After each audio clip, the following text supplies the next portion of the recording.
Love, Lust, and Lesbianism, a dissection of the impact of romance, compulsive heterosexuality, abuse, and religious trauma on femininity and sexuality. Trigger warning. The following will discuss the correlation between violence, trauma, religion, and queerness. Thank you for sharing this vulnerable moment with me. I've been obsessed with love for as long as I can remember. Addicted even. Microanalyzing romantic media still by still to dissect the steps to falling in love and being lovable. Create a perfect algorithm. Step 1, step 2, step 3. What's the word for when you get everything you want and it still doesn't scratch that itch? Insatiable. I was insatiable. One boyfriend wasn't enough. I needed 3. 3 wasn't enough. I needed 5. Why was I so unsatisfied? Was I searching for something I couldn't quite put my finger on? What can I say? It's in my blood. If sapphics know how to do one thing, it's yearn. I remember throughout the course of my childhood making a series of lists and guidelines of what the Hollywood recipe for romance is, how to act around boys, what sports to do, what to watch, how to walk, how to breathe, what to want. I couldn't date until I was 16, but I needed to be ready to play the role perfectly. Sometimes I questioned if any dating decisions made in my youth were to serve my own cravings, or if they were all in service of satiating or rebelling against those forced upon me. I can't blame men entirely for making me into some objectified doll. I made it that much easier for them. I delivered myself meek and palatable, submissive warm putty on a silver platter, ready to be overstretched in their calloused hands. Why was I like this? Was this behavior a result of the religious trauma and unstable home dynamic I grew up in? Some sad attempt to replace the love I craved from a father? Or was this just an example of what happens to femininity in the hands of unhealed men? My desperation to feel human led me inward. I had to know. Is it the trauma? Is it the world? Is it men? Or is it me? The desire to understand your sexuality is a journey of self-love. To truly love yourself, you must be willing to reach into the depths of your soul and resurrect every person you have been before. The ones you love the most, and the ones you pretend not to be.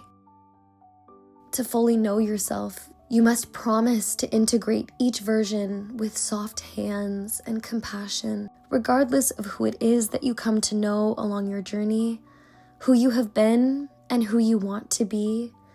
They are one and the same. You cannot love one without the other.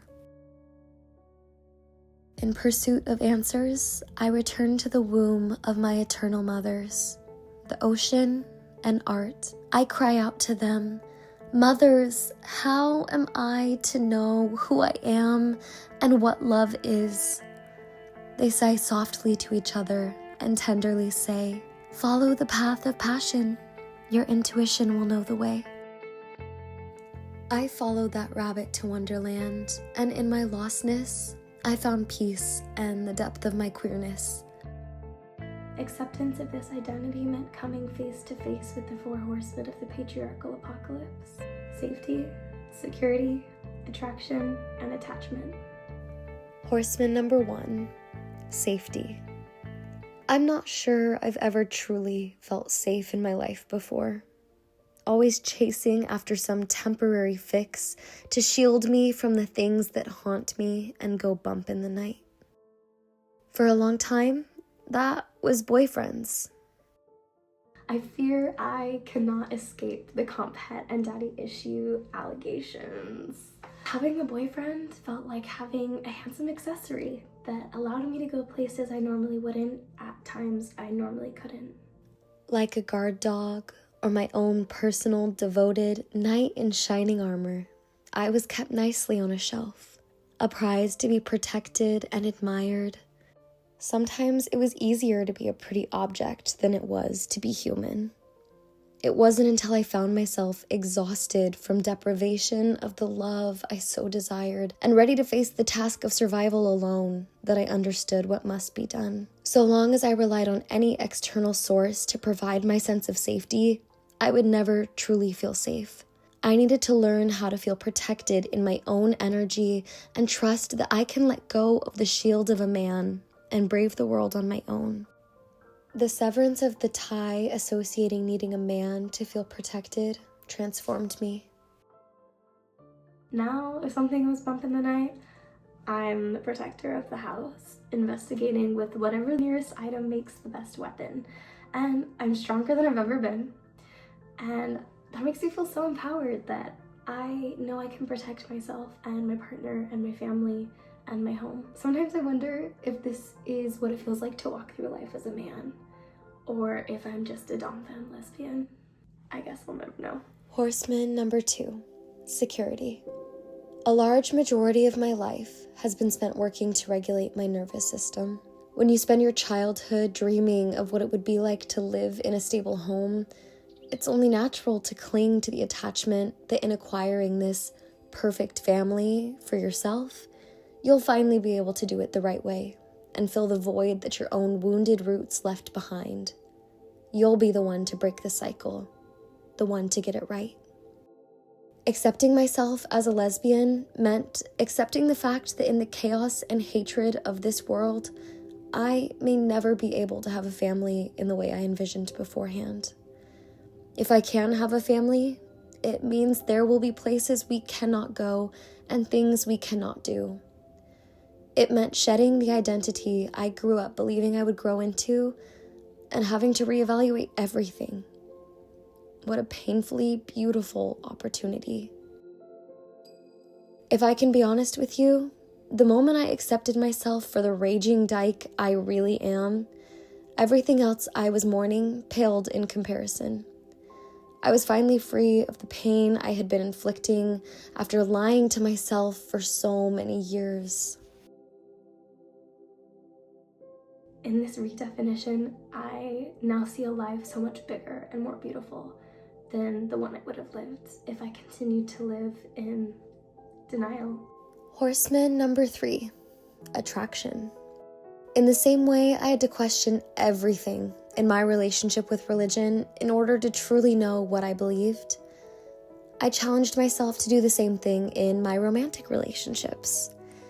At the age of 22, over a drink with my friends, the dots connected that enjoying physical intimacy with women, non-binary, and queer people meant that I was in fact also queer. The thought had obviously crossed my mind beforehand. I've been kissing girls my entire life. I was attracted to queerness, but attached to heteronormativity, and it made me feel gross.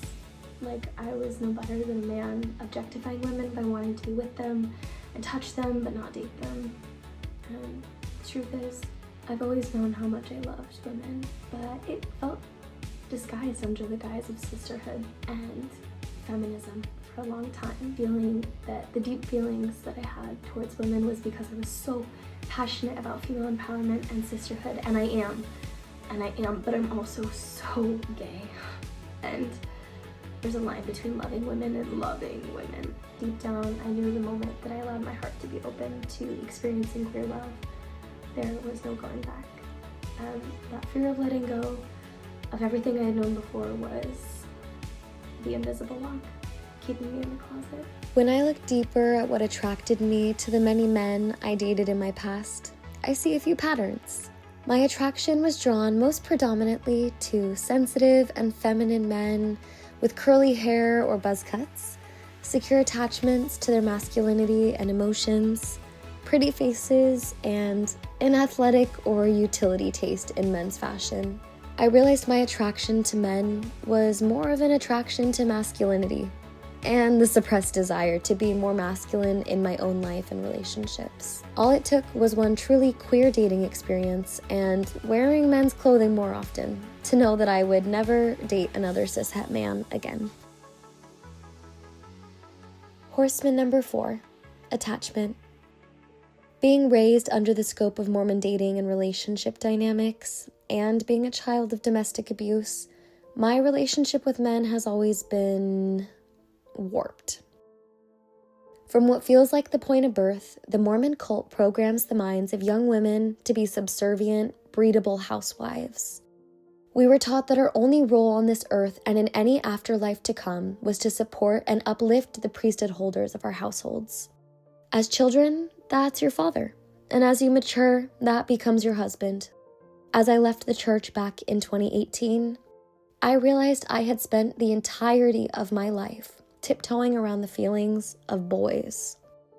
These horsemen created the perfect storm, clouding my judgment in the chaotic winds of illusion surrounding what healthy attachment is and how I navigate my role in relationships. Who would I be without a man in my life to fixate on? I succumbed to the process of metamorphosis, creating art from the unraveling of who I have been and what worlds I have existed in up to this point. I can never live there again, so where do I go? I link arms with every girl I have ever been before, and we walk through the past to collect what has been lost and left behind. I find ecstasy in watching light seep through the cracks of my once shattered heart, meticulously pieced back together with bloody fingertips and lace ribbon. When she beats, I hear the song of chiming crystals. Orphan of the earth, citizen of the universe. We, the alchemists of transformation, retreat to the sanctum of our minds. We create new worlds to live in, where energy is valued over everything. All love is sacred, and empathy governs.